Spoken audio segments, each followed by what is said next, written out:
seated. Breacher. Good afternoon, Your Honor. Sean Breacher from Young Conaway on behalf of the debtors.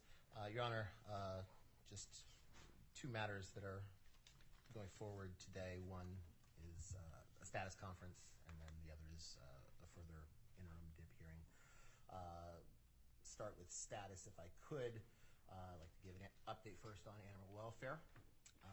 And this time we have, I think, positive news. At the beginning of this month, the debtors completed the move of the dolphins from the Gulf World Marine Park to various other locations. Gulf World housed two varieties of dolphins, and one of the reasons why I like doing bankruptcy is you get to learn lots of things that you never thought you would. There are two types of dolphins that Gulf World housed. One is the bottlenose dolphin, that's your Tursiops truncatus, Your Honor, and the other is the more rare rough-toothed dolphin, which is the Stenobrenadensis. So there may only be one other aquarium in the U.S. that presently houses the stenos, so we coordinated with that facility, the Clearwater Marine Aquarium, to get the debtors' four stenos to that facility. The bottlenose dolphins were rehomed in Marineland in St. Augustine and the Dolphin Connection in the Florida Keys. All reports are that all of the animals are acclimating well to their new locations. I need to say this is a challenging process. It involved numerous facilities, staff and vets from numerous facilities who made sure that the animals were kept very safe every step of the way. We had universities assisting with fast-tracking animal health screening. We had federal regulatory agencies helping to fast-track and give emergency waivers to move the dolphins. And we had state and local authorities in Florida who the debtor team worked with on a daily basis as issues came to our attention and helped us facilitate these transfers. So this was a significant undertaking, and I did want to note that. Turning then to the first matter on the agenda, which is the status conference regarding Your Honor's order enforcing the automatic stay. Your Honor entered that order on June 5th. We're back here, Your Honor, to provide an update in connection with that order. We did file on Monday a report from Mr. Wagstaff. It outlines some developments which in our view are concerning, and it highlights areas where Mr. Albor is continuing to interfere with the debtor's operations. The report focused on really three main categories. One is interference with financial operations. Second is interference with access to records. And third is ongoing legal actions in violation of Your Honor's order. So first, interference with the financial operations. Your Honor may recall at the hearing on the motion to enforce the stay, we noted that Mr. Albor had reported the debtors among all of their approximately 40 bank accounts had roughly $47,000 in the bank. And this struck us as remarkable given and really despite Mr. Albor's sworn testimony that it was simply a low point as a result of various costs that needed to be paid and the park revenues from the company's busy season were due to come in. We discovered after finally being granted access to the employees and the financial records that at some point after the May 21st hearing on the stay violation motion, Mr. Albor apparently went to a store, purchased a number of point-of-service credit card scanning devices, and used those devices to reroute all of the Mexican park revenues into a non-debtor company by the name of Proyectos Ejecutivos Sostenibles, called PES. Mr. Albor apparently directed the company's legal counsel, Ms. Esteban, to create a backdated agreement between Controladora Dolphin and PES, whereby Controladora would essentially hand over operations of the Mexican parks and all Mexican park revenues to PES, and PES would in addition receive some additional consideration from Controladora Dolphin. I think we found today there was also a backdated lease agreement that Mr. Albor was negotiating in connection with that transaction. We also have discovered, Your Honor, Mr. Albor had been directing the Caribbean affiliates to circumvent the debtor bank accounts with respect to funds transferred upstream from the Caribbean affiliates. Those affiliates funded cash into an account held by Elysium Properties Investment. We learned at Mr. Albor's deposition back in May that Elysium Properties was a company that Mr. Albor incorporated in Delaware about 10 years ago, and that it is a completely Albor family-owned entity with Mr. Albor as its only member. Mr. Albor insisted at his deposition that Elysium did no business with the Dolphin Company and had nothing to do with the Dolphin Company at all. Our access to the bank records shows that was not accurate. Exhibit F to Mr. Wagstaff's report demonstrates over $263,000 being transferred from just two of the company's Caribbean affiliates to Elysium in just the month of May. 15,000 May 1, 12,000 May 6, over 55,000 May 7, 23,000 on May 9th, 78,000 May 13th, over 20,000 May 23rd, 50,000 on May 28th, and over 10,000 on May 30th. So Riveron has taken steps necessary to stop this ongoing diversion of the estate's revenues in Mexico. We're doing what we can to make sure that similar diversions of revenues are not taking place in connection with the other parks. Riveron has begun the process of going back through the bank records to find out where the money from PES has gone. What we found is that the funds diverted to PES were used to pay, for example, Mr. Albor's personal legal counsel, Cervantes Diaz Gutierrez. That's shown in Exhibit B to Mr. Wagstaff's report.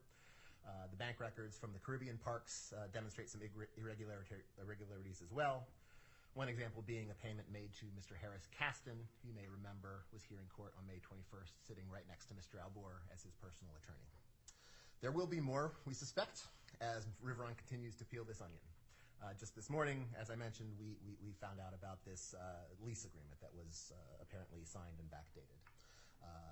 And Riveron is working feverishly to put together a reliable cash flow budget and make sure operations remain steady. Your Honor, Mr. Albor has not provided any information to assist us. The only thing Mr. Albor has done in connection with addressing his interference with the financial operations is ask for debtor employees to provide information regarding PES to Riveron. But even there, he suggested that cooperation should be conditional, only to the extent the parties are released from any liability. We attached it to the report Exhibit C from Mr. Albor. Your Honor, this has slowed progress in addressing Mr. Albor's misconduct. It's multiplied the costs to the debtors in addressing this PES scheme. And as I mentioned, we've gotten absolutely no information regarding the Caribbean Park funds diverted to Elysium, where those funds went, why they went there, and when we should expect them back. This has definitely put the debtors in a tough position. We were forced to scramble at the end of last week to make sure that there were sufficient funds available in the company accounts to pay payroll, which we did manage to do. So that's interference with financial information and assets. Interference with access to records. Mr. Wagstaff's report also outlines the pattern of interference, both overt and covert, with respect to Riveron's efforts to obtain the necessary records to operate the business, both in the ordinary course and in the manner required of a debtor in possession. It seems as though every day progress is marred by some distraction or delay tactic. Fortunately, Riveron has worked closely with key debtor corporate employees and developed a positive, trusting relationship with them, which has allowed the debtors to make progress in many areas. One area, however, where it's notably not been the case is in the legal group. As noted in Mr. Wagstaff's declaration, on Saturday, Mr. Albor sent his personal driver, who we discovered is on the debtor's payroll, to go to the headquarters building and attempt to change the locks for the legal department. Similarly, the company's incumbent in-house counsel, Ms. Esteban, has not willingly cooperated with any request of her. In fact, Riveron learned that the debtor's contract files are located in a locked room in the headquarters, normally accessible only by Ms. Esteban with the use of her fingerprint. Exhibit G to the report is an email sent to Ms. Esteban seeking her cooperation in accessing the contract files. After not getting a response to this, I emailed Mr. Albor's counsel on Friday last week to try to resolve this and let him know, absent cooperation, Riveron would be forced to gain access to that building, that area of the building, by circumventing the fingerprint access lock. Perhaps uncoincidentally, the day after that email was sent is the day that Mr. Albor sent his driver to the headquarters to change the lock for the entire legal department. Ultimately, though, as Mr. Wagstaff's report states, we were able to get Ms. Esteban to send a notary to document the contract records that were being collected from the contract room. She sent that notary. The debtors had 2 notaries there to similarly document the records. Again, make a record of what we were taking out of that building, or out of that facility. However, just as that process began, Mr. Albor shows up at the headquarters and he threatens everyone that he will contact the district attorney if they continue this process. Again, the same district attorney who dispatched multiple armed personnel to the headquarters back in April when Mr. Albor made such a demand of that office. So, Your Honor, continued interference with access to the records. Finally, legal actions and violations of your order. Again, this is a black and white example of Mr. Albor's ongoing contempt. Exhibit H is another amparo that Mr. Albor filed with the assistance of Clyde & Co., challenging the dismissal of the concurso mercantile and various other orders entered in connection with that dismissal. Your Honor, you'll recall that those were the orders finding that the actions taken by the debtors to obtain such dismissal were authorized, appropriate, and not enjoined in any way. In sum, Mr. Albor is continuing to wage the control litigation that paragraph 4A of your order stated he could not pursue without obtaining stay relief. In addition, he stated in the papers that he filed in Mexico, he filed in those Amparo papers, that he was serving as attorney in fact for Controladora Dolphin, a statement that's completely inaccurate as a matter of Mexican law, and it's also inconsistent with Your Honor's order, which concluded that Mr. Albor has no authority to act on behalf of the debtors. So, Your Honor, this is all proof positive of what we've suspected for some time. Mr. Albor is defiantly violating the stay, and not only simply by ignoring the effect of the governance changes, rather the violations are far more audacious and cynical than that. He's attempted to appropriate state funds. He's threatened debtor employees and advisors in an effort to impede access to the records. He's ignored a clear and unambiguous restriction on continuing to prosecute the control litigation without getting stay relief. There can be no doubt, Your Honor, as to his willfulness in continuing to violate the stay, and of his continuing and ongoing contempt of the order. So, Your Honor, we're here today asking the court for further help. Your Honor, paragraph 9 of your order provided that the court will set a hearing to determine actual damages. It's clear the company has been actually damaged by Mr. Albor's various schemes to exert control over the debtor's assets, both prior to the entry of that enforcement order and after the entry of the enforcement order. So, Your Honor, we'd ask the court set a date for that hearing on actual damages. We propose to have that hearing set in phases. First, with respect to hard costs, meaning professional fees and expenses related directly to litigating with Mr. Albor and winning compliance with the stay. And we'd ask Your Honor to hear us on that at the July 23rd omnibus hearing. We'd propose scheduling at a further hearing down the line after Riveron has had the opportunity to complete the deeper dive into the financial records. And we'd ask at that later hearing we consider other economic losses incurred by the debtors in the form of lost revenue, unnecessarily incurred costs borne by the debtors as a result of defiance of the stay, and assets diverted by Mr. Albor for his personal interest and not returned to the estates. Finally, Your Honor, paragraph 11 provides that sanctions may be awarded in appropriate circumstances to ensure no further violations of the stay. Based on what we've learned in just the past 2 weeks, we submit that these circumstances cry out for the imposition of daily sanctions referenced in the order.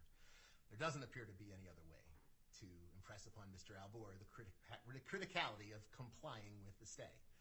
It seems as though Mr. Albor's attitude is one of catch me if you can. Nearly each day for the last 2 weeks, the result of that day has been the need for some discussion with Mr. Albor's counsel, which in some cases resulted in token compliance, but in many cases it's been partial compliance, partial remedies, non-answers, or an outright ignoring the request. So some of the discussions with Mr. Albor's counsel appear to result in more serious non-compliance, which again, I think goes to the point that we're not in a position where Mr. Albor is intending to comply with the order. Our employees and advisors are continuing to be threatened by Mr. Albor's threats to resort to local police. That's where we were back in April, Your Honor. Your Honor has an inherent power to issue sanctions and punish non-compliance with the court's orders. The debtors suggest that nothing less than a daily sanction is likely to coerce Mr. Albor to truly comply. We believe you're within your power to act in furtherance of your order. Your order gave Mr. Albor notice of the potential result of his failure to comply, and we believe that Your Honor should take that order and revise it to impose a daily sanction. In fact, we'd urge Your Honor to do so to allow us to move forward in an appropriate way with this case. You're asking me to do that today? Your Honor, we would ask that you do that today. We believe that was something that Your Honor's order previously contemplated. If you look at the order requested that Mr. Albor submit a notification, a certification when he had corrected his violations of the automatic stay. We have absolutely no corrective certification, Your Honor, and in fact, as noted, it does not appear that one is in the offing. In fact, we're going the opposite direction. So, Your Honor, we don't believe that there's any way to move forward here other than to impose a daily sanction. Okay, let me hear from anybody else on that oral request. Thank you, Your Honor. This is James Moon on behalf of Mr. Albor. Can you hear me okay? I can, Mr. Moon. And, Your Honor, thank you for hearing me. I'm actually at the Florida Bar Conference right now, so this is the best I can do, but I really did want to make sure that I gave you at least another side of what's going on with respect to the hearing. The first thing I want to point out, Your Honor, is we're here for a status conference, and while I appreciate that there's some very severe allegations here, I'd like to point out that, number one, we just got the declaration on Monday. We intend to respond to it.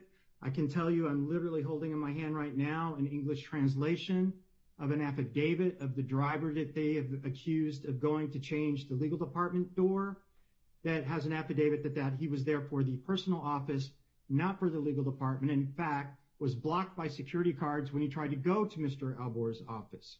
So we would submit that at the appropriate time, but just pointing out procedurally first, and then I'd like to get into responding to a couple of the allegations made, Your Honor.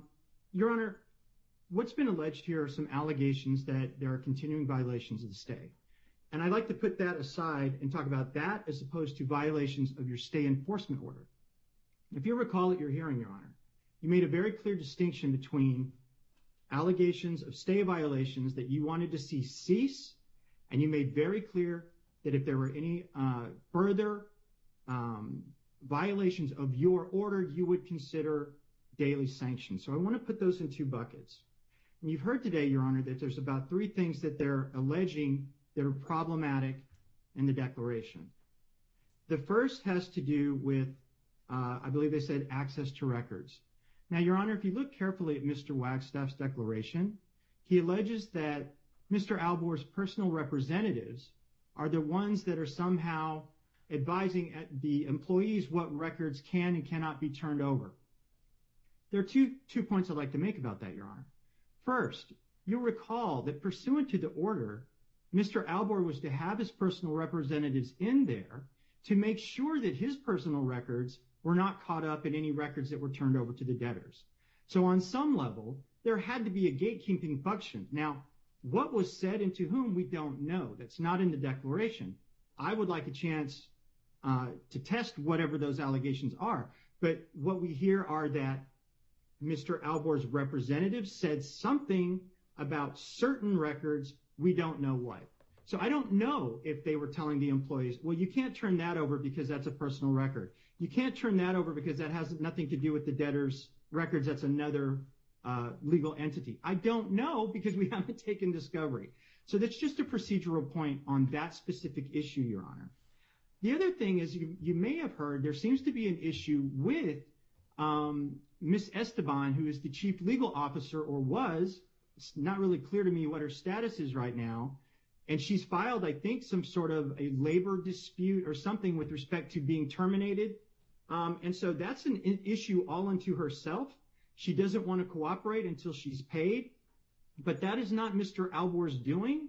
And Mr. Albor only had personal representatives for access to the building, Your Honor. Not for everything that goes on in that office, especially when it's unclear whether Ms. Esteban was acting as a chief legal officer at the time when she was making those statements. So that's a factual issue that we kind of need to drill down on, Your Honor. So that's on the records.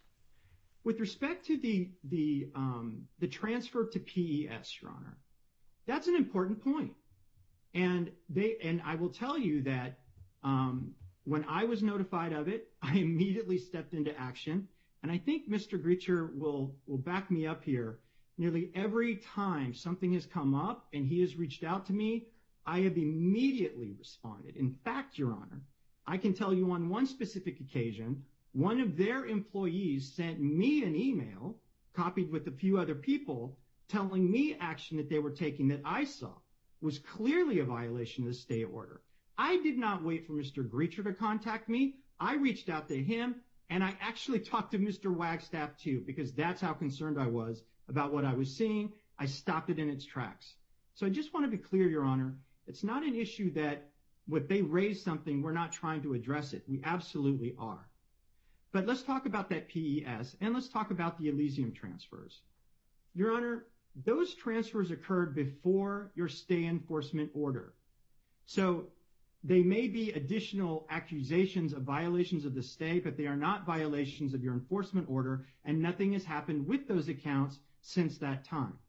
With respect to PES, as soon as I found out about it, was about the same time Mr. Greacher found out about it, and Mr. Albor was very clear that they could talk to the owner of PES, get a full accounting of everything that went in and out of those accounts, and that those accounts were used because it wasn't because, let me say this, the reason those accounts were open was not because the debtors got control of the bank records. It's because they were frozen, Your Honor.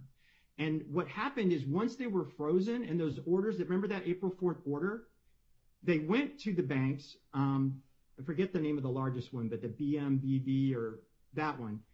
And they told Mr. Albor, and I believe they told the debtors that they have to go to their legal department for review, but until they're done with it, the records were frozen. In the meantime, payroll needed to be paid, Dolphins needed to be fed, and that's why they tried to bypass that. I'm not excusing it, Your Honor. I'm not excusing it, but I'm telling you that's what happened. And with respect to any potential damages, that will come out when they take a look at the accounting that's coming from those records because they have full access to them now. So the point is I don't believe that that's something that a daily sanction is going to remedy at all. The same thing with Elysium, Your Honor. Your Honor, we have procedures in place. If transfers are coming out of debtor estates, we have a procedure in place for clawing those funds back, seeking avoidance, and they're fully able to either take discovery or file an avoidance action to do so. But daily sanctioning Mr. Albor for those when they have other remedies that are actually pursuant to the Bankruptcy Code are the appropriate remedy to do that. Your Honor, I'd also talk about the fact that there were talks about the driver, and as I mentioned, we do have an affidavit that I only got this morning because we had to get it translated.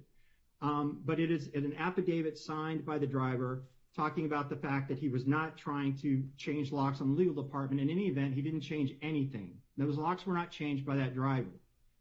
Now let's talk about the amparo, because that's something that I will tell you, made my eyebrows go up. I think Mr. Greacher will back me up on that too as soon as I heard about it. But let me be clear about something there, Your Honor. Mr. Albor, and I've had quite a few discussions with him since finding out about this amparo filing. Number one, you may recall that we were at the hearing. There were Mexican counsel present in the courtroom.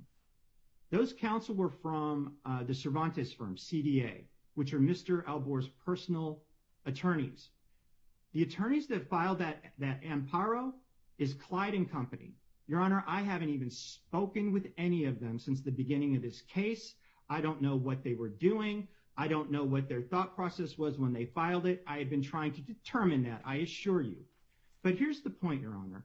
Mr. Albor is crystal clear that he is concerned about preserving his constitutional rights in Mexico as a Mexican citizen.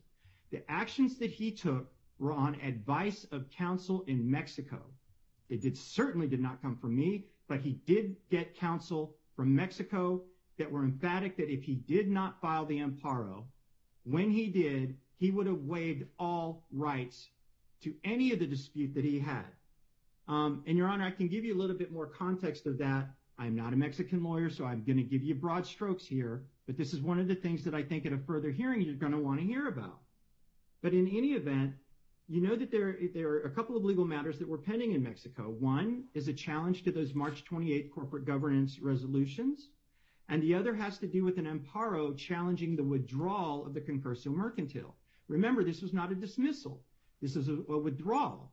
And therefore, the concurso mercantil court simply accepted it and said, okay, well, if the person that's in charge of Controladora wants to withdraw it, who am I to say no? And allowed the withdrawal to proceed.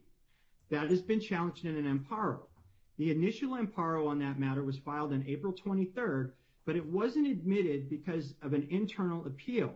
And what has to happen, Your Honor, under Mexican law, is they have to basically extinguish all rights at the same time when they do that. And at the same time, they had this what was called a motion for reconsideration, a recurso de revocation, which meant that the amparo couldn't be accepted until that was handled and dealt with. Once it was, which was recently and unfavorably to Mr. Albor, that allowed them to procedurally continue the defense with filing the amparo. It does not in any way take control of the debtors. It does not in any way change their ability to operate. It is simply preserving his constitutional rights under Mexican law. And there was a deadline to do that, Your Honor, and that's why they filed it, as I understand it. And I'm sure you have more questions about it, Your Honor. I certainly would too, but that needs to come at a later hearing. But it's certainly not the basis, I think, at this point to incur daily sanctions for a couple of reasons, Your Honor. Number one, if it's not doing anything to change the ability of the debtors to operate their companies, and the only thing that it's doing is preserving his constitutional right to have a higher court hear his appeal, which has not been heard yet, Your Honor, then they're not really being harmed by it as it stands now. And I would be the first to say if it did, we would all need to step in and do something, Your Honor. But having said that, Your Honor, understand that if Mr. Albor, his understanding from Mexican counsel is if he withdraws that amparo, he will forfeit his rights or may forfeit his rights to any constitutional review of what occurred here. And as you know, as you rightly pointed out, this business was built by him over 20-something years. It is very dear to his heart and very important to him. And so, no, he's not going to give it up easily, but he certainly doesn't want to give up his rights. But he is at the point now, Your Honor, to make sure Your Honor understands his willingness and duty to comply with your order, that if he has to, he will withdraw the amparo to make sure that you understand he is not trying to violate your order. And keep in mind, Your Honor, this was not something that was done with my knowledge at all. So, you know, I would have probably taken a different tack if it were me, but the counsel that did this, I haven't even been in contact with. Finally, Your Honor, I would say with respect to the sanctions that they want, Your Honor, we do have a procedure in place for that. It's called 362K. And they will have an opportunity to have a hearing on whatever injury and whatever party thinks that they were injured by any violations of the stay. With respect to a sanction for violating your order, I think that requires us to take a look at what is the damage that can be stopped by entering those daily sanctions. To me, Your Honor, a daily sanction is designed to do one of two things: force compliance or force them to stop taking an action, whoever is the recipient. But what action are we forcing to have happen with the daily sanction if you were to enter it? And what action are we telling him to stop? He does not have control of the PS accounts. There are no further assets going to the Elysium accounts. There's nothing to stop. It's there. The only thing left is an accounting to find out where that money was going, and if the debtors believe that there is a valid basis to do so, they can certainly bring an avoidance action, Your Honor. So that would be my point about that. And I'm sorry, let me just make sure I've got all of my... So anyway, so that's what I think that you'll have the opportunity at the hearing, as Mr. Greacher laid out. The only thing I would ask, Your Honor, is I think we're going to need a little bit more time before you set those hearings. And it's not because I don't think those things should be teed up as soon as we can. The problem is if they're going to submit that they want to have a hearing on costs, I don't know what those costs and fees are. I have not seen time records. I don't know what has been categorized as what. And typically, and I've actually done this before, and actually analyzing fee applications with respect to trustee, but we need to look at those and categorize them and whether they're subject to challenge, whether there was duplicate billing, and whether these fees would have been incurred anyway as a matter of an ordinary course of a Chapter 11. We need to have an opportunity to take discovery. So I would submit, if they believe that they have an ability or want to lay out what those costs are that they're seeking recovery for, they can do it with either like something like a motion to tax fees and costs, motion to assess, the injury, I think liability is already there with respect to the automatic stay issues, but if they got something else, they can bring that up and then tell us what is it that you want to have monetarily come back, and what's it based on, so that we can challenge that.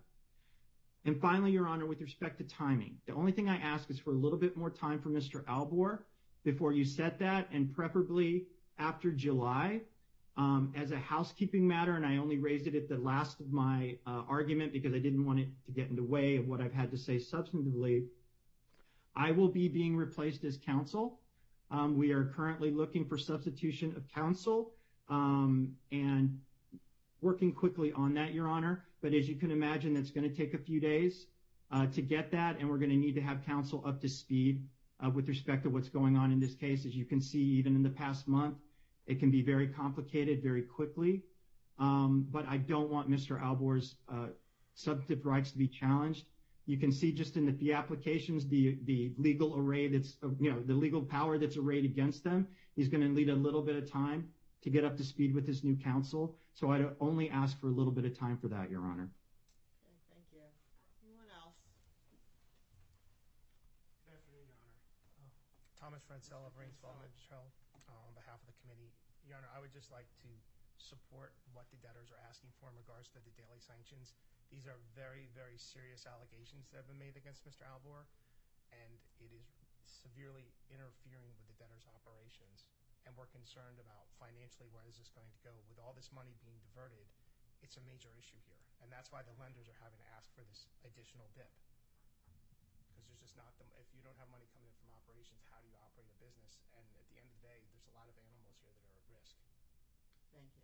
Thank you, Your Honor. Good afternoon, Your Honor. Paul Keenan from Baker McKenzie on behalf of the DIP lenders. I'll just take maybe 3 or 4 minutes just to not repeat many of the arguments that were made by debtors' counsel, but to give this court an appreciation of the lender's point of view from this situation. First of all, Mr. Albor's counsel seemed to me just now to go at great lengths to explain that he was not aware of his client's stay violations. No one's accusing his counsel of being complicit in any stay violations. We are, of course, concerned about Mr. Albor's violations of the automatic stay. We're essentially asking the court for 3 things today, which are expressly set forth in the court's order. First is the per diem sanctions, which I'll revisit in a moment. Second is a July 23rd hearing on fees and costs. And of course, as part of that process, we would like it to be set for the hearing on July 23rd. And of course, we're going to forward all of our invoices for all the various professionals involved, detailing the time and expenses that were set on that. Obviously, we're going to have to redact a lot of the time entries to the extent that they contain attorney-client privileged information. But as is usually done in these situations, we can categorize the time that was spent. And then third, Your Honor, we'd like to reserve for a hearing after July 23rd on damages to the business, because it's going to take some time for Riveron to make an assessment of the damages to the business and to the value of the lender's collateral as a result of all of these stay violations. Your Honor, with respect to the per diem sanctions, I think that there is ample evidence on the record from before and now in order to impose those sanctions. Just briefly, Your Honor, in paragraph 4 of the CRO's affidavit, he describes the diversion of funds to PES by going to Costco and purchasing point-of-sale terminals. Now, the argument we just heard now was, well, that was done because the bank accounts were frozen and the former CEO needed a way in order to pay vendors and suppliers in Mexico. Your Honor, that's not how you comply with the automatic stay with this court's order. The way you comply with the automatic stay in this court order is you turn over the receipts from the Mexican parks to the CRO so that the CRO can then pay vendors and suppliers in Mexico. It's not, you don't comply with the automatic stay by setting up your own shadow banking system. Second, what the CRO has described is the creation of backdated agreements to convey the theme parks in Mexico, which are the lender's collateral. And also we've heard on paragraph 10 evidence of funds being diverted to personal accounts. On the Amparo issue, Your Honor, I distinctly recall at the hearing Mr. Albor is sitting in the witness box and explaining that he wore 3 hats with respect to Controlador Dolphin. He was a director, he was an officer, and he was a shareholder. And I'm quite confident, Your Honor, that if you look at the translations of the amparo that was recently filed just last week or this week by Mr. Albor, it was not in his capacity as a shareholder. It was in his capacity as a director or officer of Controlador Dolphin, which is directly contrary to the express terms of this court's order.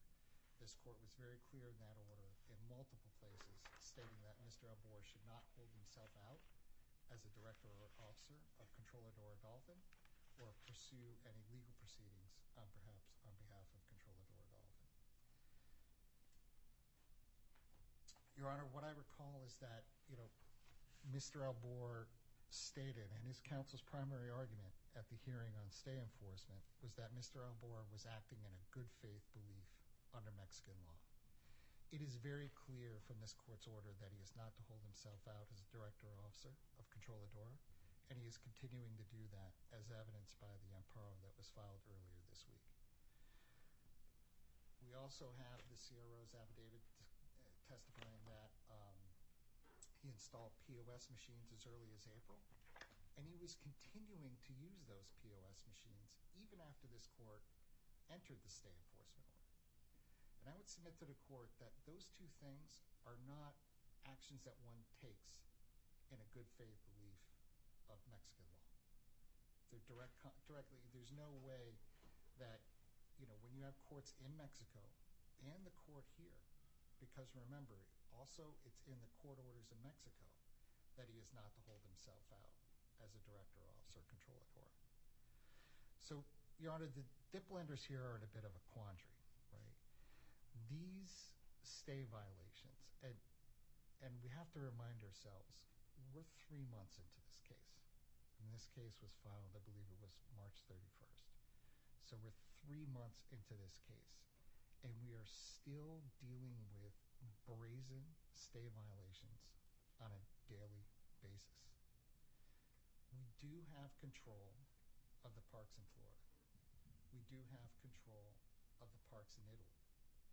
Unfortunately, from the perspective of the dip lenders, those parks are what I would describe as cash neutral, meaning that they generate enough cash to support their expenses on an ordinary basis. They do not throw off excess cash that the debtors can use to fend off these stay violations. So who is funding the defense, if you will, of all these stay violations? The dip lenders are. And that's why in a few moments you're about to hear a request for approval of the amendment to upsize the dip by $10 million. These stay violations are substantial. They're ongoing 3 months into the case, and they're highly material to the economics of the case. We are confident that once we get control of the Mexican parks and we're able to, as Your Honor saw, the debtors filed applications to retain both the investment banker and a real estate advisor in this case.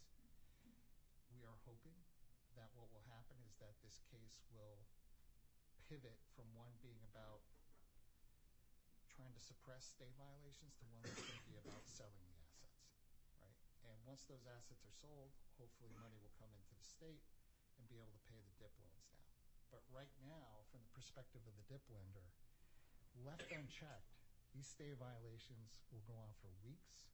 If we give the additional time that counsel for Mr. Albor was just arguing for, all that's going to do is give them more time to continue to commit stay violations, which cost the dip lender in 2 ways. One is the money that goes out the door over the next several weeks while these violations go on may never be recovered. But 2, every time he takes an action in violation of the stay, it costs the estate funds in terms of Riveron trying to redirect things to bank accounts, Riveron trying to remove unauthorized POS machines, and every time he files an amparo. When he filed the amparo this week, the debtor had to have their law firm, the Guerra law firm, go into court in Mexico to try and fend off those unauthorized filings. It is a daily, massive incurring of expense to fend off these stay violations. And it's quite obvious what his strategy is. His strategy is to wear the lenders down. If I keep committing these stay violations and I keep upping the ante on the dip lenders, maybe they'll finally give up. It's very clear that's what the strategy is. So I understand, Your Honor, that we're asking for, I'm sure it is not every day that this court has to impose daily sanctions on an individual for violation of the stay, and I'm sure that this court doesn't take that lightly, and it shouldn't. But this is about as egregious of an example that, quite frankly, I've seen in 25 years of practice. Thank you. Mr. Grieger, can you clarify for me what is happening today with the receipts at the Mexican parks? I could clarify what we know, Your Honor, and this is the point. We know what we know. We don't know what we don't know. We know that in connection with the Mexican parks, Riveron has communicated with the employees in the financial group of the debtor's business to redirect funds from the park revenues into the BBVA debtor bank accounts. Do we know that has been done across the board? Do we know that we've caught every single Costco purchased POS system and that there is no more money going into some other bank account? We don't. And that, Your Honor, is the point. I certainly agree with Mr. Moon, and I appreciate the many, many calls he's taken from me over the past couple of weeks with daily requests. I certainly, as Mr. Keenan said, we certainly don't blame him.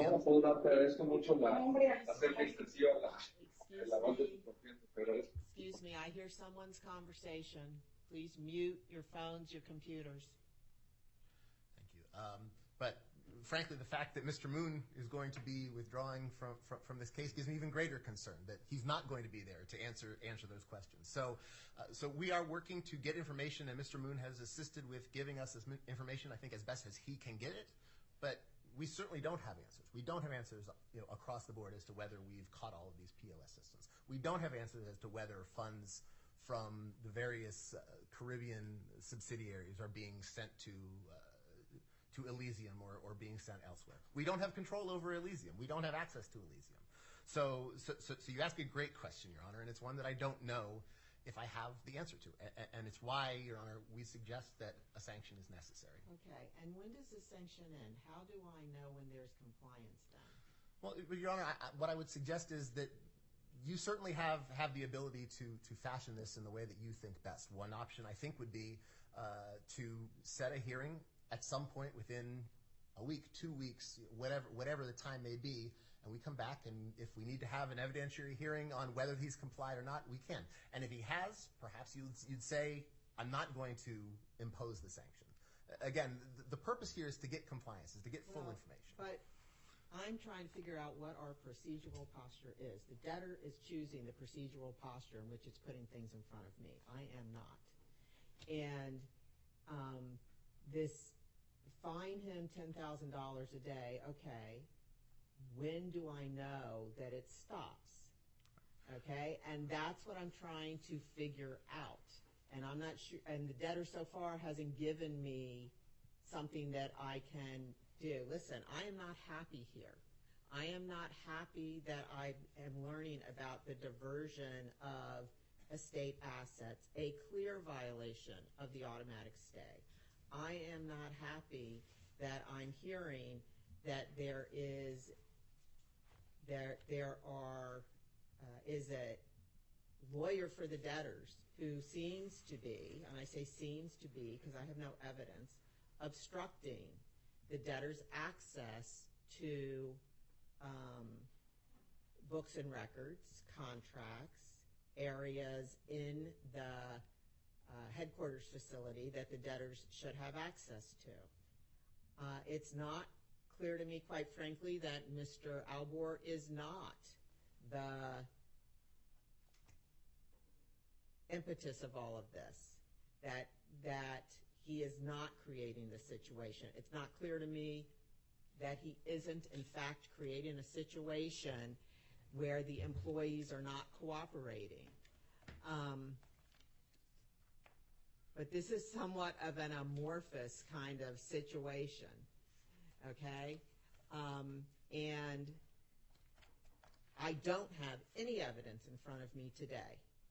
Okay, Mr. Wagstaff isn't here. I don't have him on the stand. I have an unsworn declaration. Not a declaration, I'm sorry. I have an unsworn status report, preliminary report. I have no evidence in front of me today. And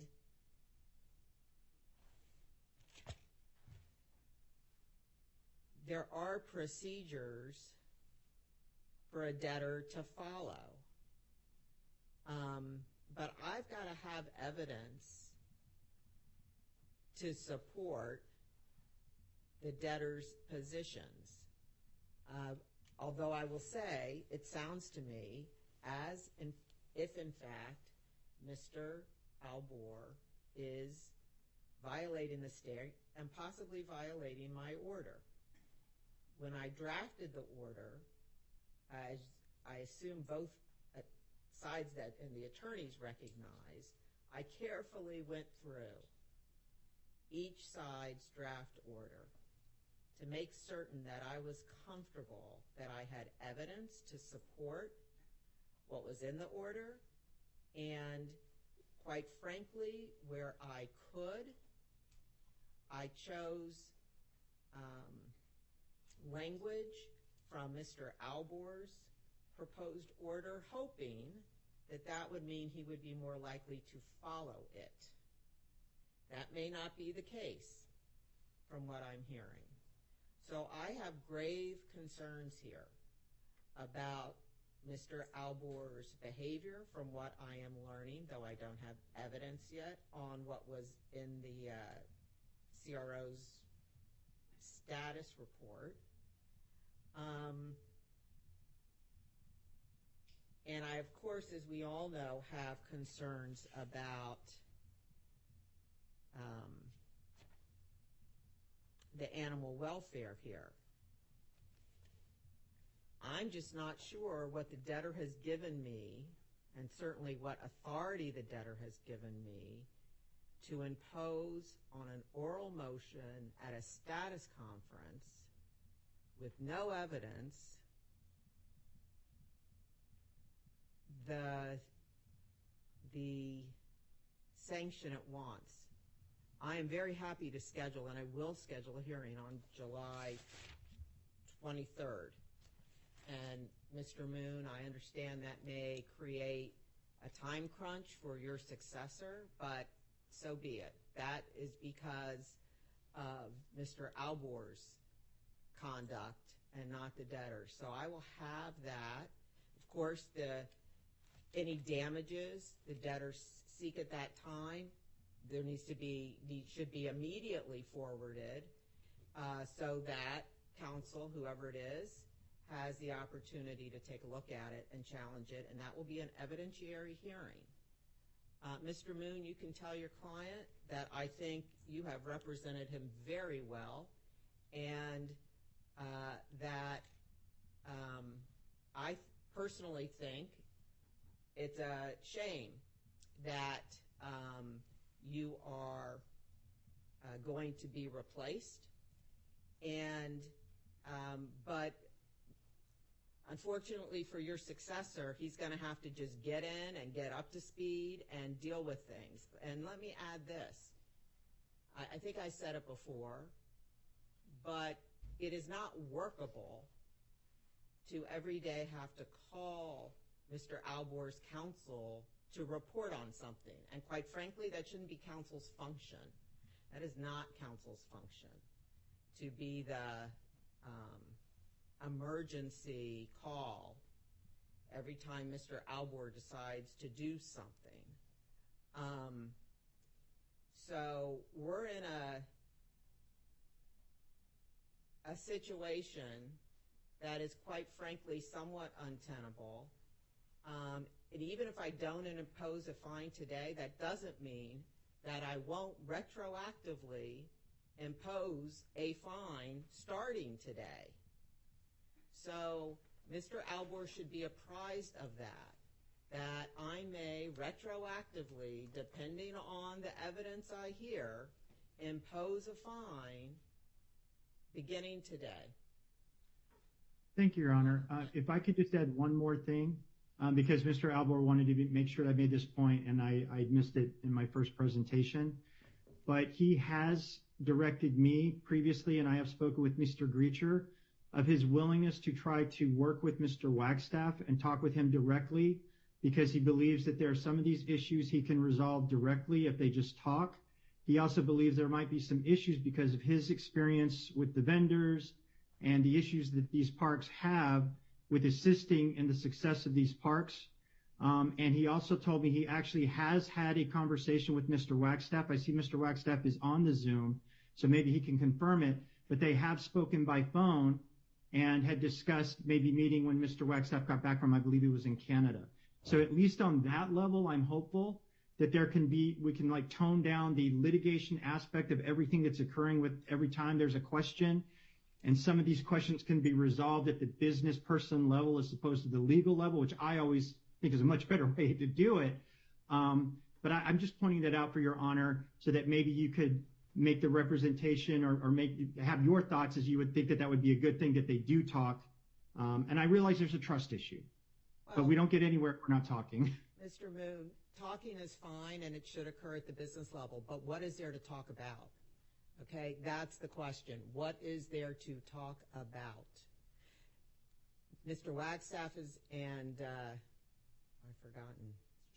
Mr. Strong, thank you, are in charge. What they say goes.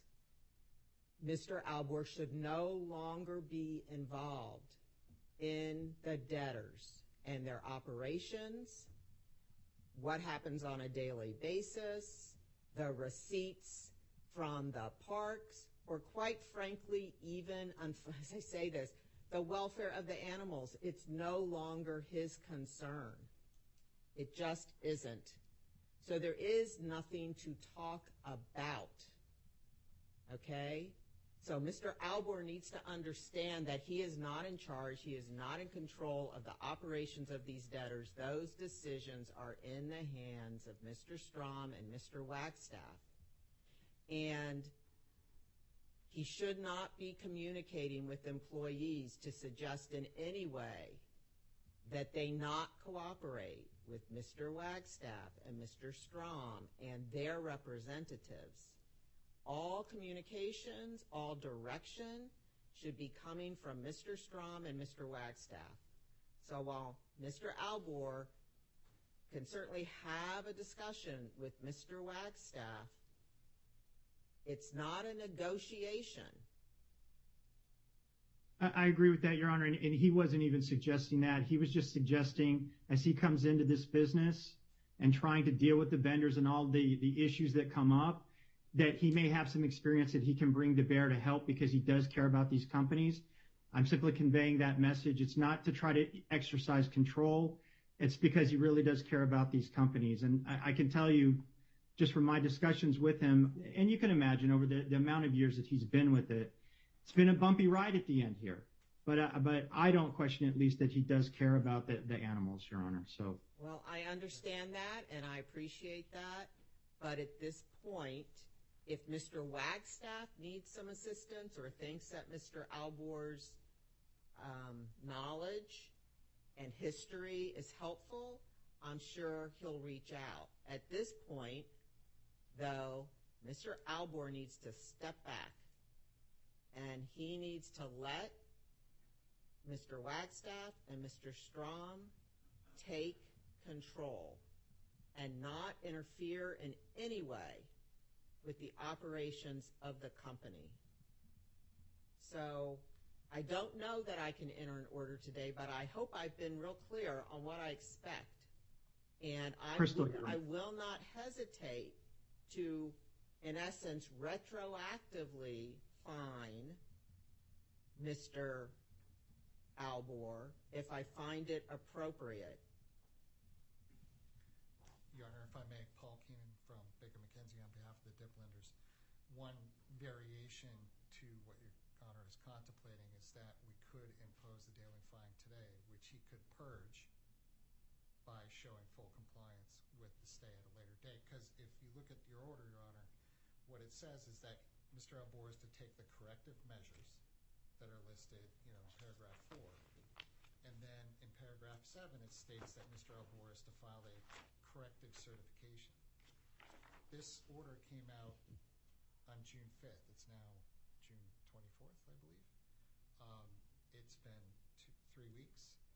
The corrective certification has not been filed. I'd submit to the court that the failure to file the corrective certification would be grounds to impose the penalty, which could be purged if the corrective certification is filed by some later date and it's not contested factually by the CRO. Because here's our concern, Your Honor. He's been violating the automatic stay every single day since this order came out. He will continue to do it between now and July 23rd. Even if we obtain compliance by July 23rd, that's 4 more weeks of damage that we might never recover. And so perhaps if the daily fine is accruing for failure to file the corrective certification, it's been since June 5th. I mean, normally I think a normal former CEO of a debtor would file that within days because they'd be desperate to show their compliance with the court's order and the automatic stay. It's now 2 or 3 weeks later, it's not on file. It's not on file because he can't say that he's corrected the made the corrective measures. So let's impose the fine, and this court can expunge or purge the fine if he later files the corrective certification and it's deemed to be accurate. Perhaps that's a way in which we can actually compel compliance, because to be frank, Your Honor, if we're going to set the hearing for July 23rd, I would implead the court to allow us to be able to file an emergency motion between now and then. I haven't stopped any of that. As I said, the debtor has been deciding procedurally how to handle this matter. I have not. Yes, Your Honor. Okay. Thank you. Your Honor, Mr. Keenan stole my thunder. I was going to point to paragraph 7, and again, Your Honor, my suggestion had been that the procedure that the debtors had chosen to follow was what we thought was the procedure that Your Honor had suggested, which was anticipating that the next move here, if you will, was for Mr. Albor to come into compliance with your order and to certify that he had come into compliance with your order. And given that we are 3 weeks away and just 3 days away, 3 business days ago, Mr. Albor continued to violate your order in black and white by filing an amparo without asking, Your Honor, for relief from the automatic stay to do so, and filing that allegedly on behalf of the debtor, which your order said that he did not have the right to do so. That's why I say, Your Honor, we seem to be going in the wrong direction. And so, Your Honor, we're certainly happy to take the court's lead, and we'll certainly proceed with a hearing on the 23rd if that's the correct approach. But I just wanted to note that was. You asked for the hearing on the 23rd. I'm giving you the hearing on the 23rd. This is not my approach. Okay? You asked for it. I'm giving it to you. Whether I will impose sanctions today, I'm going to think about. I've heard the request, and I'm going to think about it, and I will either issue an order or I won't, but I will give it some thought. Thank you, Your Honor. That's all I had. I appreciate the time. Okay. Let's move on to the next matter.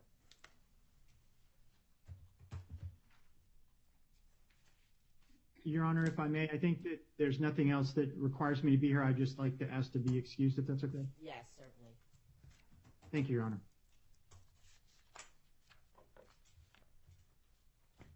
Your Honor, good afternoon. Milk. Allison Milkey with Young Conaway, Stargatt & Taylor on behalf of the debtors. I think we're going to pivot now to the DIP motion, which is agenda item number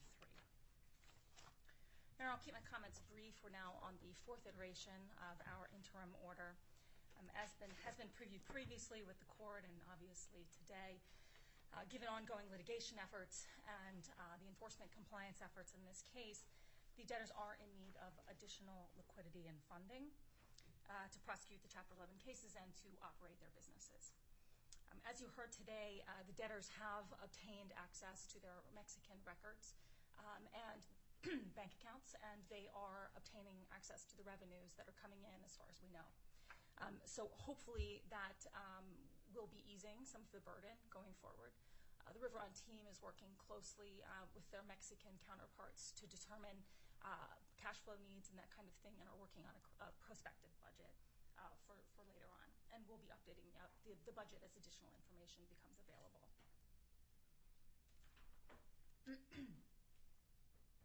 The debtors have requested and the lenders have agreed to fund an additional $10 million in new money DIP loans.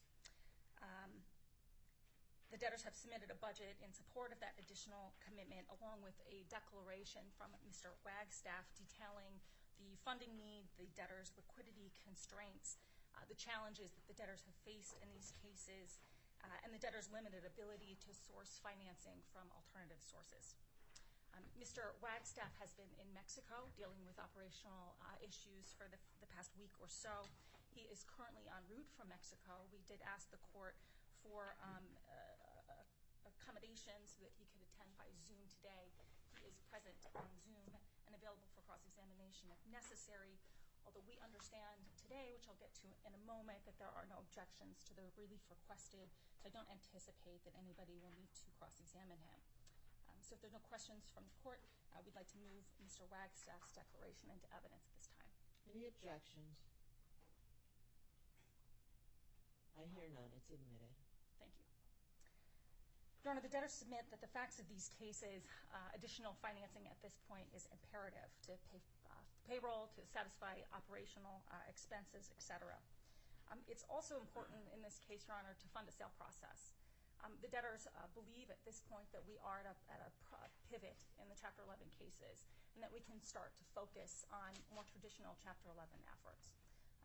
As Mr. Keenan referenced earlier, the debtors did file retention applications for Keene Summit as a real estate advisor and Greenhill as an investment banker, and those professionals have been consulting with the debtors on a go-forward sale process. We anticipate filing a sale motion in the next few weeks. As part of the agreement to provide additional funding in the Chapter 11 cases, the lenders have demanded certain case milestones be implemented in the cases. These are standard milestones and are intended to put some structure and guardrails on the cases to ensure an efficient process. Those have been included in the supplement that we filed last week. Your Honor, we did file, in addition to the milestones, a proposed form of order with the supplement that was circulated to the Office of the United States Trustee, counsel for the committee, and the two parties that formally objected to the DIP on a final basis. The order and the budget attached to that supplement both reflect the comments from those parties, and again, I don't believe there's any objection from those parties to the relief requested. We also received informal comments from Miami-Dade County yesterday, day before, maybe it was Friday, Your Honor, I'm sorry. We have been discussing those with the lenders and Miami-Dade, and this morning we did file a further revised order to incorporate those informal comments, and I believe that Miami-Dade County's comments at this point have been resolved. That comment was very limited. I can point you to the section in the black line if necessary, Your Honor, but the comment I don't think is controversial, which is to say that the DIP lien attaches to the lease, any leases and leasehold interests to the extent of appropriate under applicable law, and then otherwise to the proceeds of those leases and leasehold interests. In addition, we did make one tweak to the milestones to fix a typo, but that was the extent of the changes to the further interim DIP order. Your Honor, the last thing that I'll note is that there is a little bit of a timing sensitivity here. The debtors are in need of the funding as soon as possible, and so we'd request, Your Honor, that if you have no further questions and that there are no objections to the relief requested, that the order be entered as soon as possible. Okay, thank you. Let me hear from others. Briefly, if I may be heard, Your Honor. Mr. Gold, I'm going to hear from Mr. Hazeltine first. He's in the courtroom. Then I'll hear from you. Happy to defer to those that are live, Your Honor. Good afternoon, Your Honor. Bill Hazeltine of Sullivan Hazeltine Allenton on behalf of Tradewinds. And I first want to say it's good to see you again. It's been quite a while. Wow. So just a brief explanation. I don't want to go into detail because it's very it's a little complicated. My client's situation is a little complicated. I don't want to prompt any unnecessary responses. But my client has a judgment lien that was recorded in Florida, and it asserts a first priority lien ahead of the first lien lenders on those assets. First lien lenders, the debtors, and the second lien lenders obviously don't agree with that. We filed an objection seeking adequate protection in the event that it's determined that my client is not senior. As I read the order, if we were senior to the first priority liens, we'll also be senior to the DIP. But putting that aside, we did file an objection to what was supposed to be the final DIP, what turned out to be, I think, the second. And I have reviewed the order that was attached to the supplement last week. We obviously were concerned about the increase of $20 million new money. I mean, $10 million in new money. But I think this hearing has enlightened me quite a bit on why that is the case. So we don't oppose the entry of the order that was attached to the supplement that was filed last week. Okay. Thank you, Your Honor. Thank you. Mr. Gold. Thank you, and good afternoon, Your Honor. Ivan Gold of Allen Mackins for Keys Hotel Operator, Inc., which is doing business as the Hawks Cay Resort, one of the debtors' facilities, the one in the Keys that has been referred to. We have an objection at 146 on the docket that has been pending for quite some time. We do not dispute the debtor's need, given the circumstances that have brought us here today, for increased liquidity to continue to have the estates function in light of the continuing disputes with Mr. Albor in Mexico. However, we have a number of issues we raised in our objection.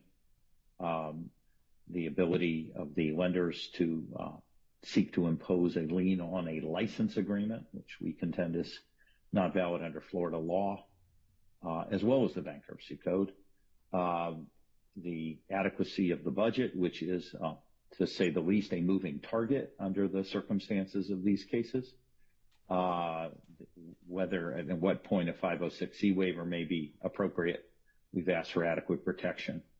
Obviously, in the context of an interim order that will take us to July 23rd, we do not have objection to continue proceeding on an interim basis. I just want to remind the court these are some substantial issues, and it sounds like we're going to have a lot of stuff to do on July 23rd, and I hope they do not get lost in the process. They also do relate to the sale process that the debtor seeks to engage in.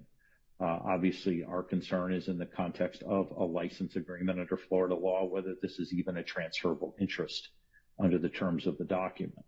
But these are all issues for another day, but I just wanted to make it clear that the entry of the interim order does not prejudice any of that stuff. We have continuing dialogue with the debtors, and that will, of course, continue in advance of the hearing. But just want to make sure that we do not get elbowed out by the main event, which has predominated in this case. But I said at a prior hearing, and Ms. Melke said it very well in her comments on this motion, we still have traditional Chapter 11 processes to pursue. We welcome the opportunity to present these issues in that context. Thank you for listening, Your Honor. Thank you. Keenan. Good afternoon, Your Honor. Paul Keenan on behalf of the DIP lenders. Just briefly, Your Honor, as you heard this afternoon, and as you've seen on the papers, we are agreeing to upsize the amount of the DIP by $10 million so that the total amount of the DIP will be $18 million 3 months into the case. So, of course, that begets the question, why is the DIP so large in such a short period of time? And the answer is simple.